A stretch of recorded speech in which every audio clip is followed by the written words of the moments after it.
Well, we're here. It's a cold day, it's windy, and we're going to get through a lot of things in our segment of the Village Green, which is NBTV's show on the environment in Newport Beach. We're going to start with our utilities yard, which is going to be all sorts of things. Then we're going to talk about an award the city has gotten for a project that they did that's really going to make a difference in the harbor, particularly the Upper Bay. And we're also going to hear about a new vision plan that's been produced by Orange Coast River Park. I'm here with Mark Vukojevic. Mark, we need more people with names like Smith and Jones here. It took me a long time to learn how to spell your name, let alone pronounce it. At the Utilities Yard, and I know we've done some reorganization, so your title now is? I'm the new Utilities Director. All right, okay, so the Utilities Director. And we are in, what do you call this, the pump house? Or? Yeah, this is our 16th Street pump station, our pump room here. And this is where the water's all moved around for the city? That's right. So our water that comes from our groundwater wells first comes here into an underground reservoir, and then it gets pumped into the system from here. Okay, so we've been here before, but tell us a little about some of the upgrades. I know you've done a lot to make it more energy efficient.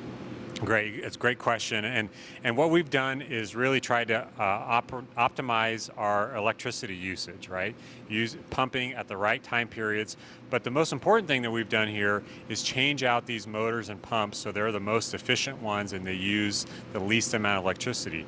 They use this technology, it's called variable frequency drives, also known as VFDs, and these two that we're standing next to here have been changed out, and so they operate at a lower frequency bandwidth that can save a lot of energy, and it saves the city and our water system a lot of energy and electricity. About how long does it take to pay off something like that in terms of savings from the energy costs as opposed to the initial payment to upgrade? It only takes a few years. Oh, that's in great. this case here, because these pumps and these motors use more electricity than any other facility in the city because they are high horsepower and a lot of pressure, and it uses a lot of electricity, so they pay off very quickly. Well, I think that's true statewide. It seems to me I read someplace that one of the major uses of energy in our state is that movement of water up and down, well, mostly down the state. All right, just a little secret between us. I see a lot of sparklets bottles there. Is that you guys don't have any confidence in the water? you drink only bottled water or something? No, those are used, so that's purified water that we buy and we use for some certain testing that we do. But no, we drink tap water just like everybody else here. Okay, Yeah. all right. Yeah, we have somebody here that's on staff. What does he do? Come on over. Casey, come on over real quick. This is Casey Parks. He is our water production supervisor. Okay, water production supervisor. Yes. That's what exactly do you do then? So I manage all of our, what do we call our production facilities. So I manage this pump station right here and our reservoirs and all of our potable water wells out in Fountain Valley and all of our pressure regulating stations, and manage the disinfection system for the drinking water as well. So if there's an issue, does a red light go on in your house and you come running out? Yes, we actually have people that are on call. We have production operators and myself that are on the production duty. So we monitor the system 24/7, and there's about over 500 different alarms we can receive. So if anything gets out of a certain parameter, if anything goes wrong, then we are notified through email. We carry pagers and voice phone calls as well. What was the latest one? How long ago? We actually have the gas mitigation station that we have at the end of 19th Street. The communications with that station is going out right now, so that alarm was actually going off last night. What's a gas mitigation station? There's a neighborhood at the bottom of the hill, and there's some naturally occurring methane gas that comes out of the ground, and there's a pump station that collects that gas and scrubs it and cleans it when it comes out of the ground. We don't use it for energy, though. We don't burn it? No. Oh, okay. Well, so water purifying also, you say, is that part of it? We do treatment. Uh-huh. So we don't have any purification plants. We don't essentially clean the water, but the water we get from the groundwater wells is actually clean enough that you could send it directly into the system, but we do disinfect it. So we do add some chemicals to the water that treats the water. That way when it goes out into the system, it's got a residual in the system, and if there happen to be anything in there, it's going to keep the water clean out in the system. So now, at what point do you test, and what do you test with the purified water? The purified water we use for cleaning all of our equipment and calibrating the equipment. So when we're doing direct water samples, we have sampling systems that actually monitor the system 24/7 that are automated, but a few times a week we actually collect samples throughout the city, and we use that water to clean our equipment, but you also use it to calibrate it. So you want to zero out our equipment before you do that, and so you'd use the deionized water to do that. Well, I don't think that many people realize. I mean, me, I turn my tap on, the water comes out, I'm happy. How much is involved? I mean, and this is only a piece of it. This is just one puzzle piece. It's absolutely fascinating when you think about it, that we get 75% of our water from groundwater in wells that we have in Fountain Valley. And we pull from that groundwater here, and then we treat what we need to treat, and we pressurize and make sure all those taps turn on throughout the city. You can hear it. I mean, in my early morning walks, I'll pass over and I'll hear all this water, and it sounds like water going someplace. That's right. That's right. And our other big facilities up there at Big Canyon too. So, and that's a very large reservoir. It has 30 days of emergency water supply in that reservoir. And this station here and that station over there are directly connected, so they're always talking, balancing our water. So in an emergency, which we hope we don't have, but a natural disaster or something, if the lines don't break, obviously, if it's an earthquake, there's always an issue, but the city could exist for a period without water. I know in emergencies we've also shipped water. I think we sent some to Laguna Beach one time or something. Do we do that? Yeah, that's true. I mean, we have emergency connections with other agencies, Laguna, Irvine, Costa Mesa. So if they need water in emergency, we can send it to them. If we need it, they can send it to us as well too. But with that reservoir, it really provides a lot of redundancy and safety for us for an emergency. Well, that's good. How's the tarp coming? Did we ever get it covered? We did, yeah, we did, and it's working well. That was a big issue at one point. Well, thank you, Casey. And we're going to go on and look at some other things. Yeah, let's go. All right. Well, this is a very large piece of equipment, but I gather a very important, critical piece of equipment. It is, Nancy. This is our newest Vactor, our newest piece of heavy equipment, and it has a very special purpose. This one here is going to be assigned to our storm drain crew. And its primary purpose is going to be for cleaning our storm drains, right? And if we have clean storm drains, that means there's less trash and debris going into our harbor, into our beaches. And so we just got this truck literally last week. It came over here, but it's identical to what we use for cleaning our sewer system. And you remember from your time at council, our sewers are so important because and so old some of them. And some are old, yes. But we have so little time if there's any sort of problem with the system before it enters our harbor, and we have to be very proactive in cleaning our sewers. And it's trucks like these, and we have now, this is our fourth one, that do this type of work too. They have these special tanks and vacuums and cleaning hoses to clean the sewers, and that's the key to success there. And I notice it's compressed natural gas. Absolutely. I mean, all of our heavy equipment trucks now are using compressed natural gas, CNG, so they burn very clean. They're great production engines too. They last a long time too. This is not back in the day when it was, cutting edge technology. This is tried and proven, and we're very happy to have these. What does one of these cost? Whoa, I don't know the price of that one. It's but gotta be a lot. It's several hundred thousand. 500,000? Several hundred thousand. 500,000. I got a flash over all there. right. We're gonna Larry, come on in over here. Hello, and you are? My name's Larry Hemphill. Larry, and what's your role here? I am the storm drain crew chief.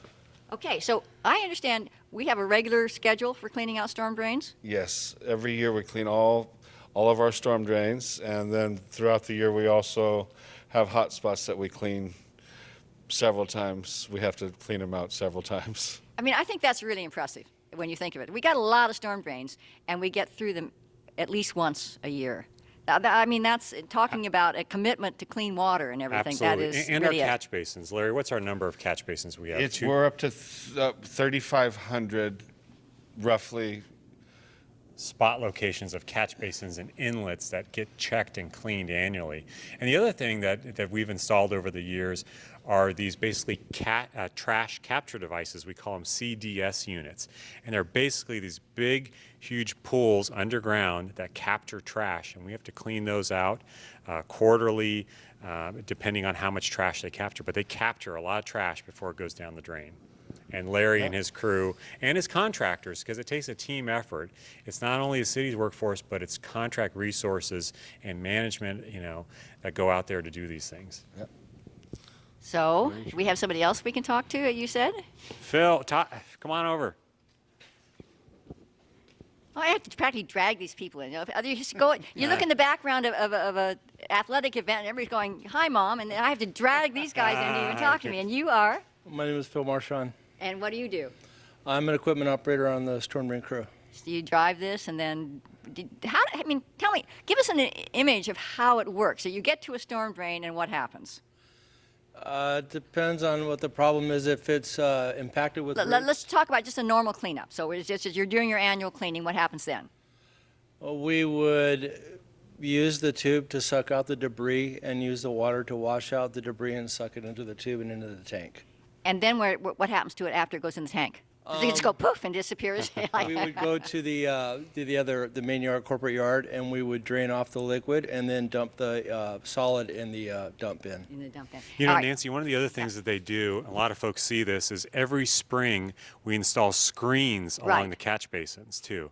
And that's Phil's crew that does that as well too, to prevent trash from even going into the catch basins as well. Okay, so then, all right, let's talk about, you got a hot spot. There's something's jamming up. What happens then? Do you have to go into it or what?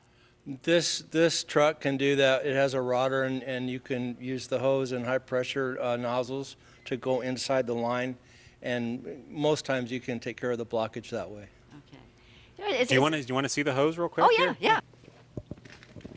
This, Yeah. you would take the manhole lid off, and then you would run this down inside, and it would go into the pipe that actually runs through the drainage system. So, no, is this Right. This is what you use. It rams through the debris, and also at the same time sprays water at a high pressure rate.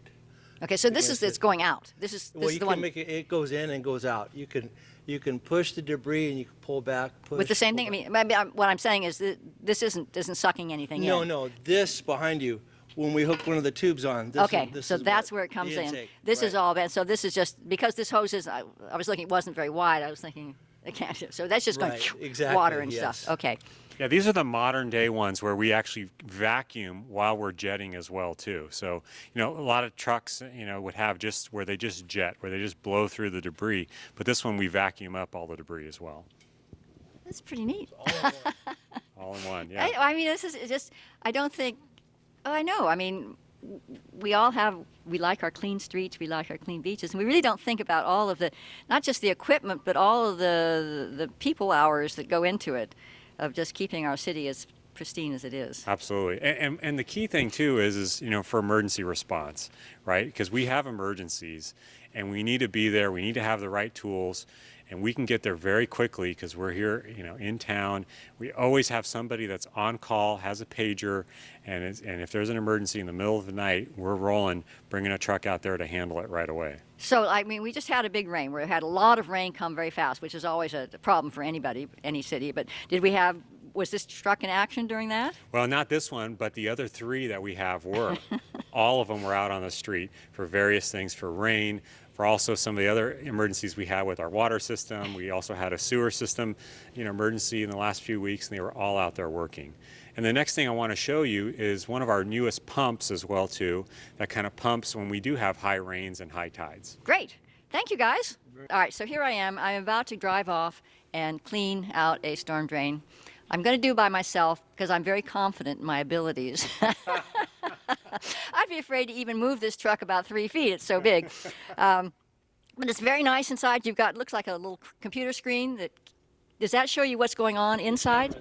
Or cameras? It shows you every angle around the truck.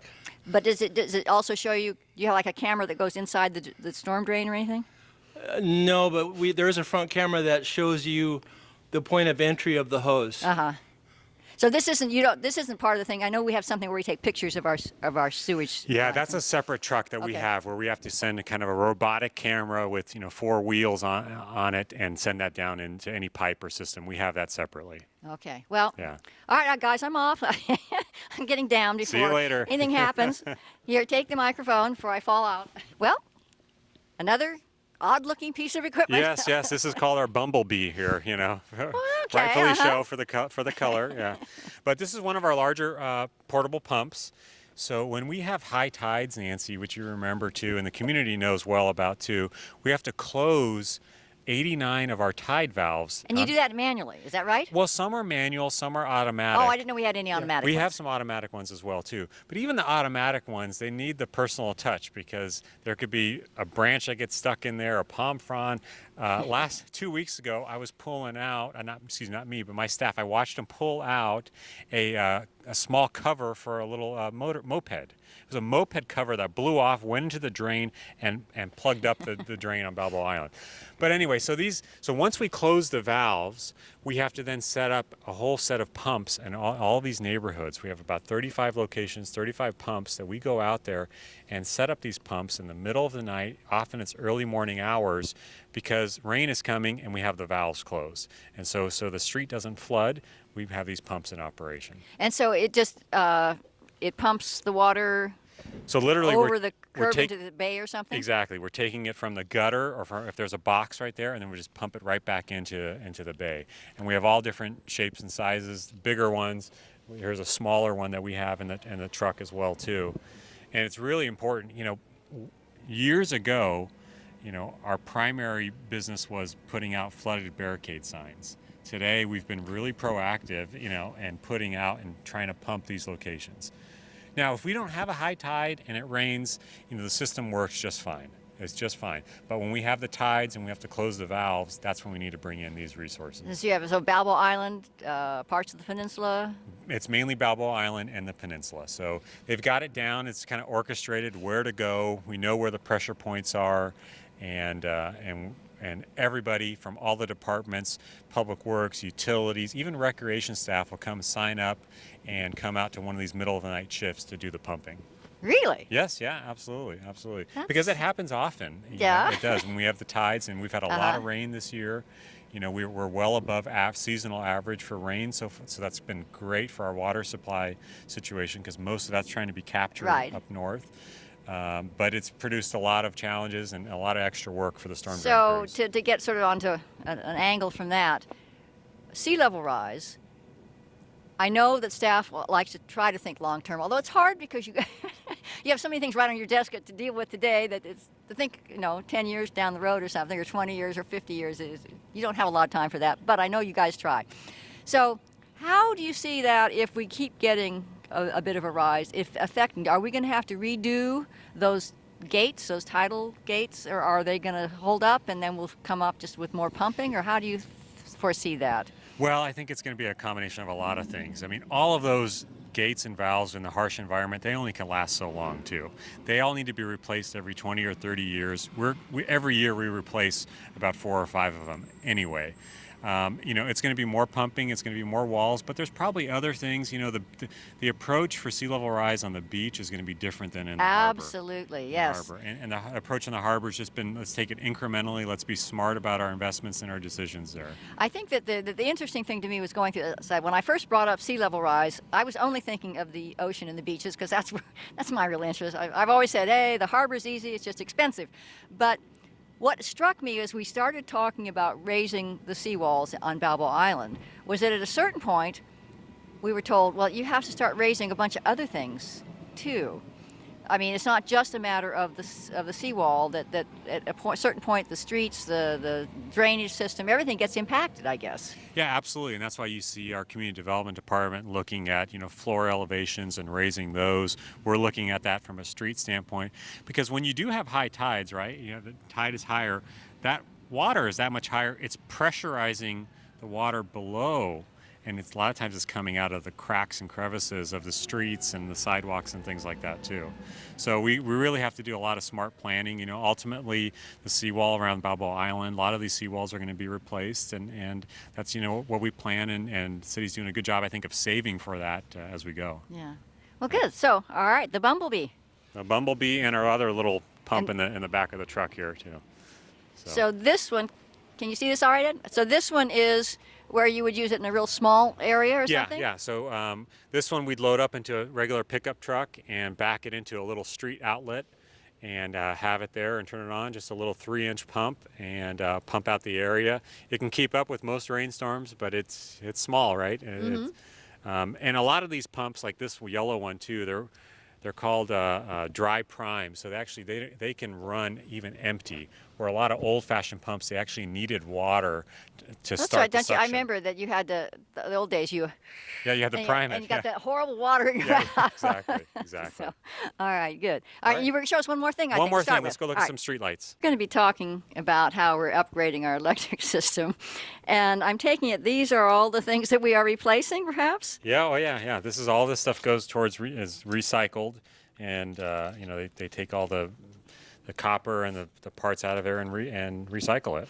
That's but nice. All the old stuff is going out, and we're going to be talking and showing you some of our new LED fixtures that we're installing. And we've already installed about half of the city has LED fixtures, and we're working on the second half. So, but what I like about it, is what I just learned now, is that not only are we getting better energy, more efficient energy, but we're even saving some stuff from the junk pile by recycling the old parts. Absolutely. That's Absolutely. very cool. Very Absolutely.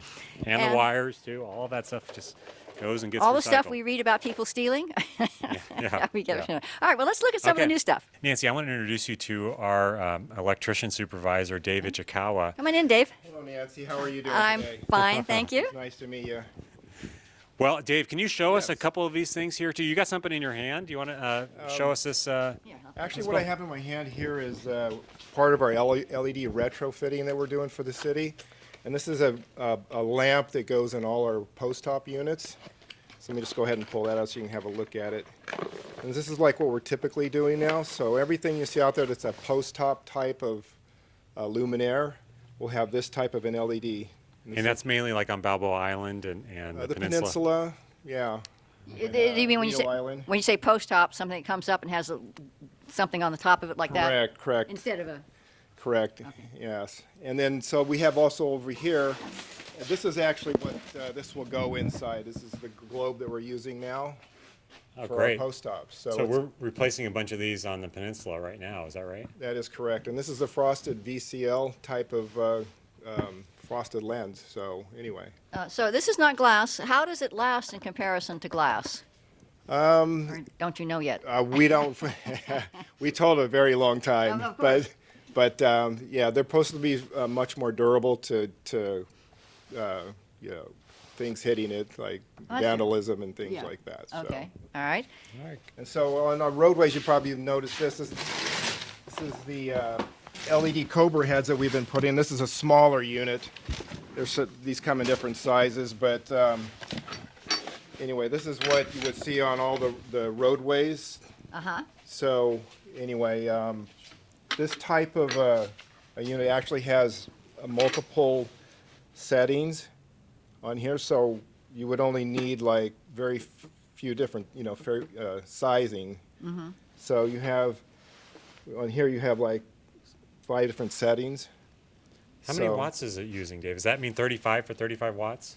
This is the 35, this is interesting. They come up with this as like a mid-range number on here. So I don't know, these settings translate into what? So it's 15 watt to 35 Oh wow! watt. So you can actually adjust the setting depending on Correct. location. But most Correct. the regular street lights, the high pressure sodium lights, we're using 100 to 150 watt or 250 watt depending on the location. Is that right? That is correct. So for a 150 watt HPS unit, which would be all up and down Coast Highway or Jamboree or MacArthur, that would be an LED 88. Okay. So you can see there's quite a bit of a savings in wattage. All right, great. Yeah, in the city, we replaced last year about 3,000 of them using some grant funding that we had, and so now we're going after the next 3,000. Oh, and I think that's something important to note. City staff is really great in trying and looking for grants for a lot of these things, not just the electricity, but the water quality projects and everything. And I don't know that people realize just how much we do supplement. But now, who decides what degree of power you're going to use and where? That would be Public Works is leading the way on on that type of a The decision? traffic engineers, would they be the ones that would determine? Absolutely, yeah, too. They use different, what's called lighting levels, and foot candle is the measurement that kind of dictates what you use on arterials versus residential streets. Yeah, they conduct a photometric analysis of that, which is how they determine that. Okay. Now, does something go over this?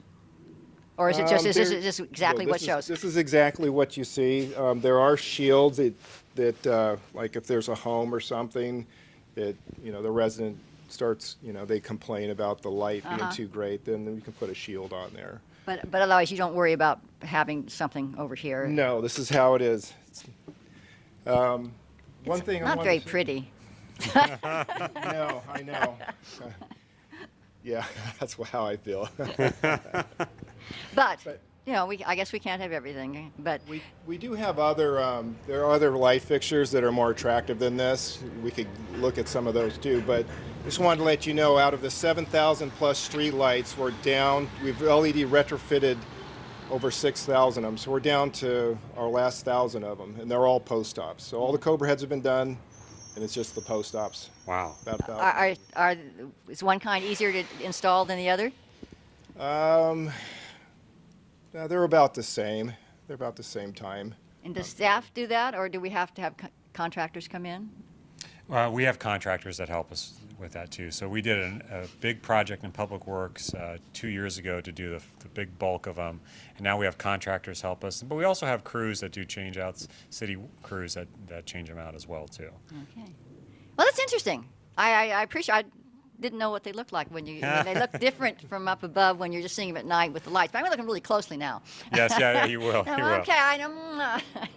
Well, thank you very much. Well, thank you, Nancy. This is- All right. Appreciate it. Thanks, Dave. And Thanks. Mark, thank you for showing us around a little bit. Okay, you're for welcome, giving yeah. us an update on everything that, this is probably, do you think you're the biggest energy user as far as the city?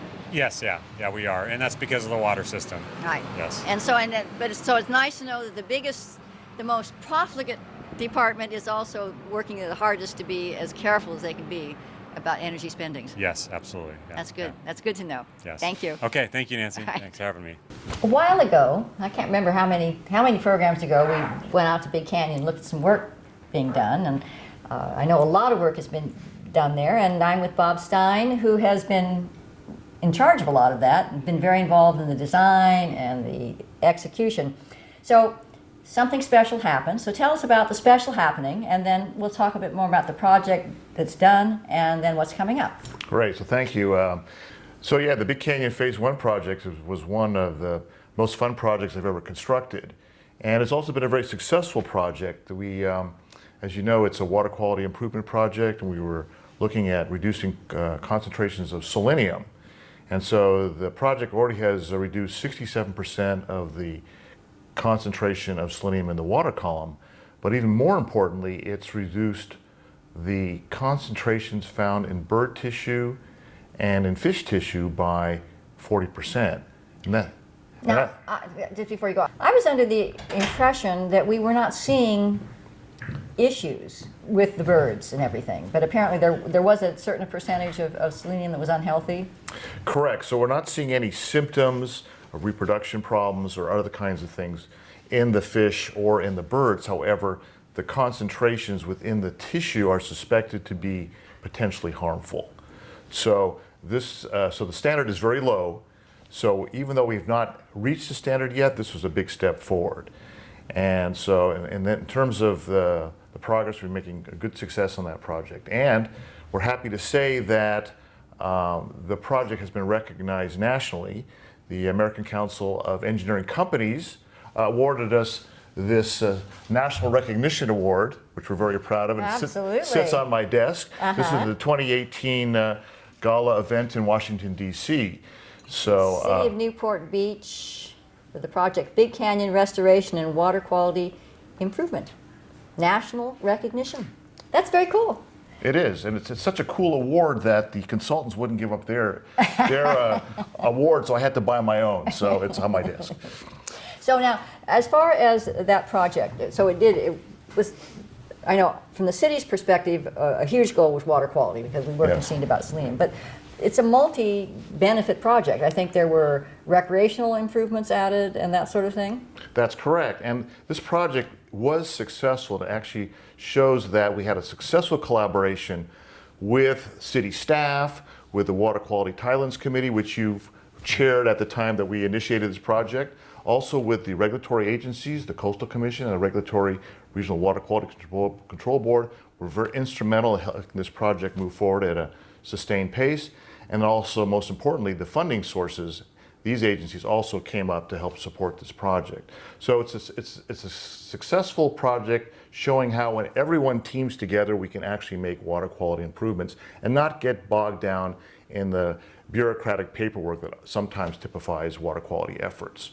Yeah. So as you mentioned, not only was this a water quality improvement project, but we also restored 6 acres of the area with native vegetation and trees. We improved the trail system, and we also took first steps at dealing with this invasive species called the Polyphus shothole borer, which has infested all the willows in the canyon.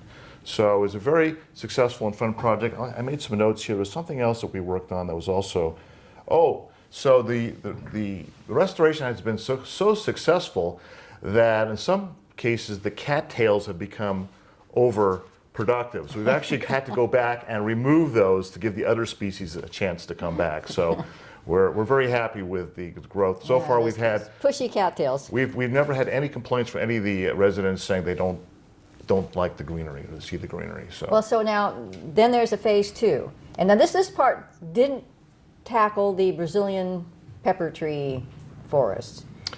And if anybody's ever been there, it's be the great site for a spooky movie.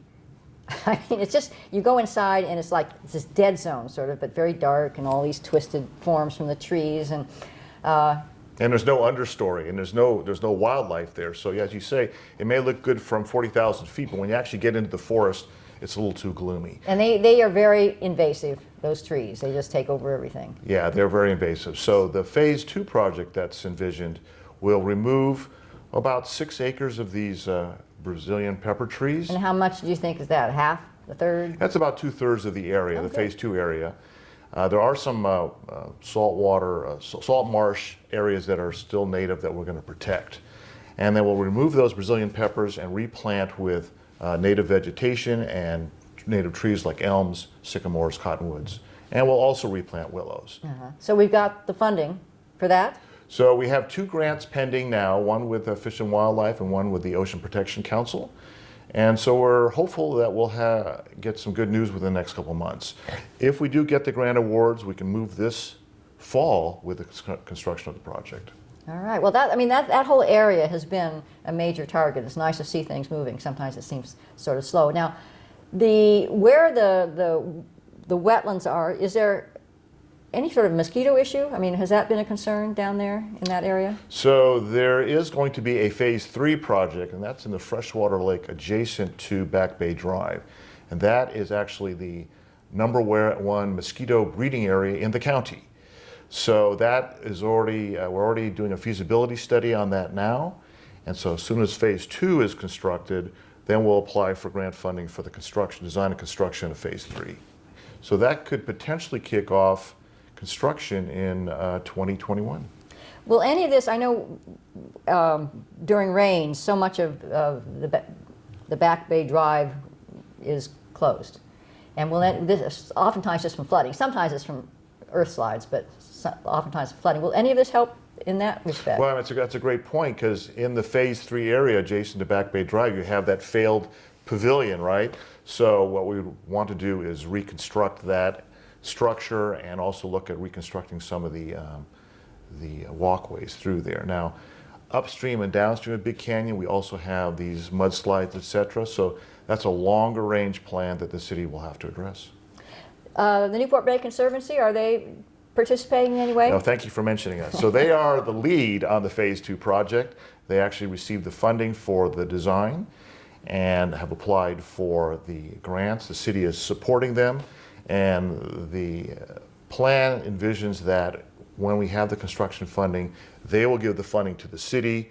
we will bid and advertise and inspect the project because we have that expertise. Well, again, another partnership, which is, that's what's impressed me so much about a lot of these projects is how much cooperation there can be.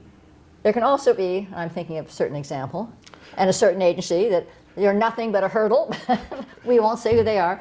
But oftentimes, if you can find the right little button to push, you get really great cooperation. And that's really the key here because, you know, sometimes the Coastal Commission gets a bad rap for being too bureaucratic, but in this case, they've actually been an avatar for us and promoting us and giving us good ideas. The Water Quality Committee members have actually actively participated in the source monitoring in Big Canyon. So when you have that collaboration between the staff and the community and the regulatory agencies and the funding agencies, you get a good project and everybody's happy at the end. And the bonus is, once you're successful, the money keeps flowing. Yeah, well, that's nice. And also, I mean, I think social issues as well, because areas like that can attract the homeless, and, you know, we're trying to find housing and that sort of thing. But for that kind of area, it can also be then you worry about the fire hazard, which is always good. So most of this with the natives coming in will also make that much less of a possibility. Correct, and it actually was an issue for the property owners on both sides of the canyon, is that kids be coming there at night and building fires. And so with the new vegetation, it's more lower to the ground, shrubs kind of thing. We can actually monitor the canyon a lot easier. There will be rules in place, so the park is used for dawn till dusk, and then it's closed. And then it's a lot easier for the security to be able to check it at night and make sure it's secure.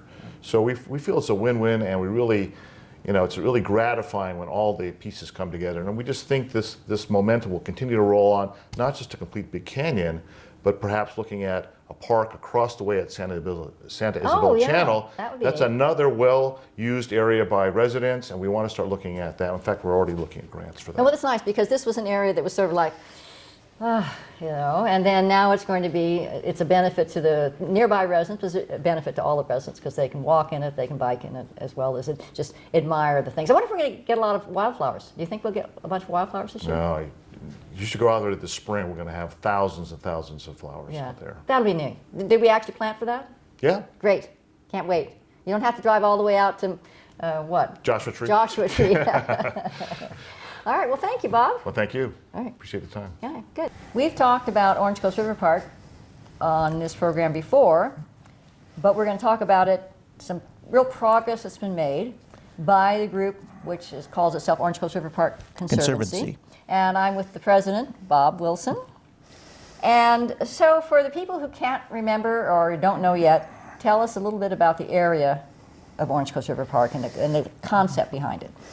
Well, the proposed Orange Coast River Park is meant to comprise a large area, mostly contiguous, of open space that is mostly centered around the river mouth of Santa Ana.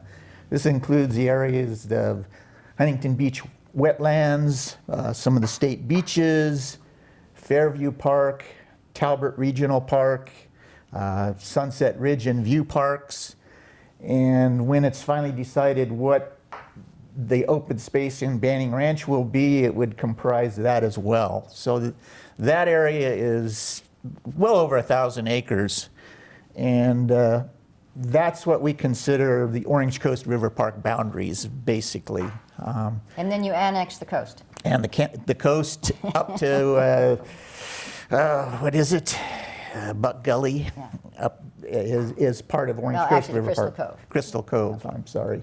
So, all right, there's a lot of different owners in there, property owners. So is that the Conservancy's role there? The Conservancy's role, we are trying to bring together the property owners. The property owners, the major property owners that would have to deal with here in terms of this project is the Huntington Beach Wetlands Conservancy. These are all property owners. The Huntington Beach Wetlands Conservancy, the cities of Huntington Beach, Costa Mesa, Newport Beach, the County of Orange, the state of California for some of the beach areas, and finally there is a swath of land in the Banning Ranch area that is under the jurisdiction of the Corps of Engineers, so we have to deal with a federal agency as well.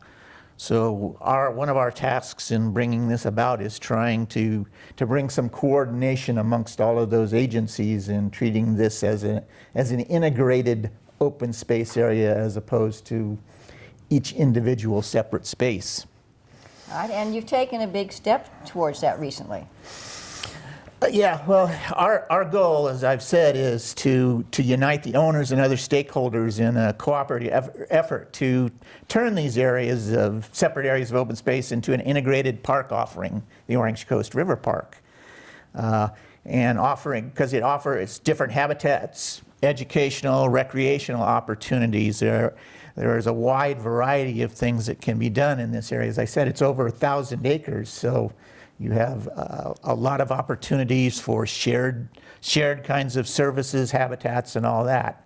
We see this integrated approach as a benefit to the owners and the public alike because it can go to preserving those habitats, allowing for the provision of shared services, which obviously would save the monies for those. Seamless access for the public with trails and bike paths along this area. So those are all some of the goals and benefits that we see of bringing this about. But what in looking at this and trying to figure out how we get to our end game, so to speak, we decided on the OCR report we need a vision for the area, an elaborated vision to show stakeholders, and owners and interested agencies what is possible, what is feasible, what is desired. Those kinds of things need to be brought out and consensus built around these things. We think a vision plan is something that can do this and provide a framework for future planning and implementation efforts, and for something that sets out visions for those possibilities and the benefits. So our goal here, we've developed a scope of work for this vision plan, and it has a number of components. Some of them is simply data gathering of past studies, existing data, documents, bringing them all together. Then it's also to go out and talk to the stakeholders and the property owners and get a sense of what they would feel the Orange Coast River Park should be and should comprise. So we've developed this scope of work, and what we'd like to do now is actually solicit some bids from contractors to get this scope of work performed. Once we have this vision plan and the elements that go with it, we think we'll stand a much better chance of doing cooperative efforts, applying for grants, getting contributions from our stakeholders, our public, and from the various property owners. So getting money right now for the vision plan is one of the major efforts of the Orange Coast River Park Conservancy, is to try and promote that and raise enough funding so that we can get this vision plan developed. Well, I know that the funding for this initial scope of work? Yes, it was provided by generous contributions from the city of Newport Beach, Councilman Petros, and Mayor Dixon. I'm sorry. And Mayor Dixon were generous enough to provide some seed funding so we could develop this scope of work. So we're approaching the cities, the county, and other stake owners to see if they can at least pledge some funds towards this effort. We'll be talking to them about the advantages, disadvantages, and asking them to pledge the money, some of the money, and we, on the other hand, will also be doing fundraising efforts, Orange Coast River Park, to try and go towards this. It's a fairly large effort, at least in the scheme of things for this. We estimate around $150,000 for a contractor to do the work for the vision plan. So that's our informal fundraising goal, if you will. Well, I know that very early on, that the cities and the county all contributed some funds, not a lot of money, but some funds to at least get the very thing started. So there was a lot of buy-in at one point, and has it fallen off? Do you feel maybe just time has passed and councils have changed, so there's a lack of institutional memory, or are you really pleased and think that things are moving forward very well? Yeah, I think there is the efforts you're talking about were originally an MOA, Memorandum of Understanding, between the three cities of Huntington Beach, Newport, and Costa Mesa, I think back in the 2002. Since that time, there has been a lot of change, as you've said, all that. And the Orange Coast River Park Conservancy was actually incorporated as a 501c3 in 2011 or 12, I think it was. That kind of predated my involvement. But that's one thing we realized when this happened is that all of that earlier effort is kind of it's been lost. The corporate memory has been lost in most of the areas. So our efforts up to this point have been trying to raise the profile of this effort once again and go back to the cities and the county and all these and try and instill this back into them to get them into a cooperative mode, so to speak. So that's been our focus of our efforts so far, and I think we've made progress on that. We have a lot more recognition. Just if you say OCRP in an audience of interested people now, they know what it means as opposed to quizzical looks on their faces when you. Well, I mean, it seems to me there's much opportunity because we could have more bike and hiking trails in the area. I know they've got what they call the sheep farm. Where they have the BMX. The BMX bikes track. And everything. I mean, that's quite an area if you look at it. People fish. There is a little bit, and then you've got Victoria Pond, which could be a lovely little area at some point. So there seems like there's just nothing but potential. If we can all get together, it will be better. I can remember being on council, and there was some issue. I don't know whether it was vandalism or what, and it was like, well, whose responsibility is this? It was sort of like it was nobody's responsibility because nobody could quite pinpoint the area. Yeah, I think that's definitely is an issue, and one of the benefits that would be brought to some sort of cooperative effort and shared governance of this area is those roles can be defined. Security is obviously one. Between the Orange County Sheriff and the three police agencies, there's often confusion over who should respond or who is the primary responder in all of these things, and that carries over to a lot of other services as well. And that's, I think, is just a natural part of bureaucracies. Well, you should know you were with the county in so many different areas, so you're well versed as to working in that sort of environment. So, people that are interested, I know that there's a newsletter. How would they go to sign up for the newsletter? There is a website. It's ocriverpark, all one word, .org. A lot of the background that I've said here is available on the website. You can sign up for our monthly email newsletter on there, and that gives a lot of information about the habitat and the goings-on in the OCRP areas.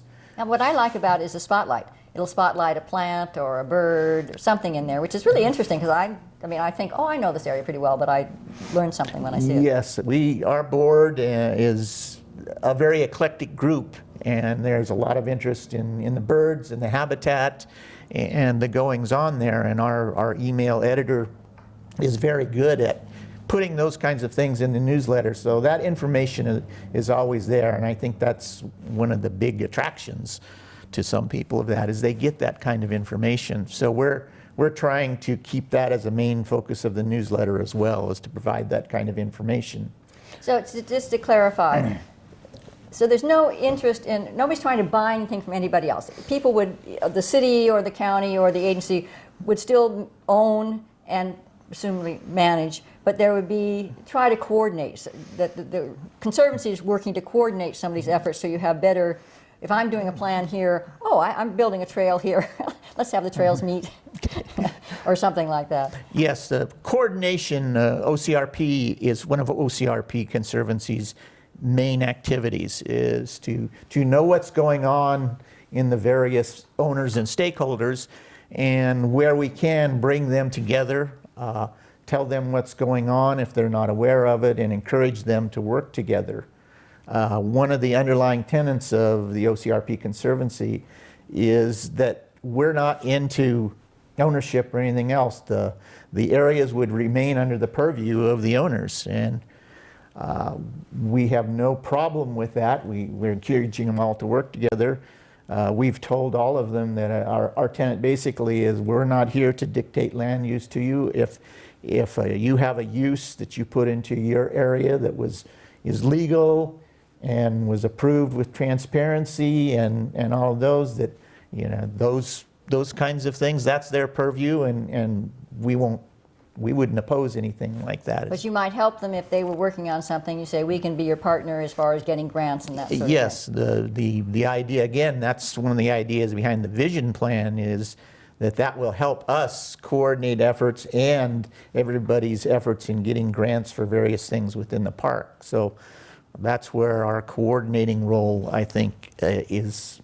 It helps the bureaucracies, because they don't have time, really. Staff doesn't That's really right. have time to look at what everybody else is doing every day of the year. And I think that's true. I mean, we get frustrated because of the silos, but there's such a workload that it's really hard to look outside your silo. Yeah. You're having to clear your desk. Yeah, it's, you know, with the amount of work that staff is called upon to do in the cities in particular, and the county as well, they just don't have time to do all of that. They either do those things on their own time, or they work with organizations such as OCRP and get the information that way. We've provided, I think, a number of those kinds of pieces of information to city staff and county staff that they wouldn't otherwise be aware of. Okay, well, that's ocriverpark.org if you want more information. And thank you, Bob, for bringing us up to date. Well, thank you for having me. Well, again, it's still gloomy. The sun isn't shining yet. It will. The sun will come out tomorrow. But for today, that is our show. And until next time, let's all work on making our village green.